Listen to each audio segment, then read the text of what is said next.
34 ದಿನಗಳ ಬಳಿಕ ಬೆಂಗಳೂರಿಗೆ ಬರ್ತಾ ಇದ್ದಾನೆ ಪ್ರಜ್ವಲ್ ರೇವಣ್ಣ. ಜರ್ಮನಿಯ ಮ್ಯೂನಿಚ್ನಿಂದ ವಿಮಾನದಲ್ಲಿ ಪ್ರಯಾಣ. ತಡರಾತ್ರಿ ಕೆಂಪೇಗೌಡ ಏರ್ಪೋರ್ಟ್ಗೆ ಆರೋಪಿ ಆಗಮನ.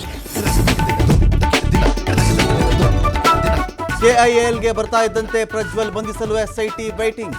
ಪೊಲೀಸ್ ಅಧಿಕಾರಿಗಳ ಜೊತೆ CM DCM high level meeting.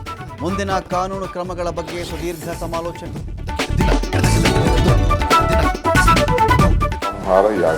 ಈ ಯಾಗಕ್ಕೆ ಪಂಚಬಲಿ ಕೊಡ್ತಿದ್ದಾರೆ. ಸರ್ಕಾರದ ವಿರುದ್ಧ ನಡೆದಿದ್ಯಾ ಶತ್ರು ಭೈರವಿ ಯಾಗ.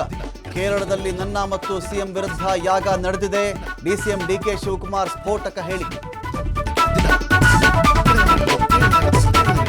ಮೇಲ್ಮನೆ ಕದನ ಗೆಲ್ಲಲು ಕೈಪಡೆ ಪ್ಲಾನ್. ಹಿಂದೆ ಕದನ ಕಲಿಗಳ ಪಟ್ಟಿ ಬಹುತೇಕ ರಿಲೀಸ್. ಹೈಕಮಾಂಡ್ನತ್ತ ಟಿಕೆಟ್ ಆಕಾಂಕ್ಷಿಗಳ ಚಿತ್ತ. ಕನ್ಯಾಕುಮಾರಿಯಲ್ಲಿ ಪ್ರಧಾನಿ ಮೋದಿ ಧ್ಯಾನ. ಜೂನ್ 1ರವರೆಗೆ 45 ಗಂಟೆಗಳ ಕಾಲದ ಪ್ರಾರ್ಥನೆ.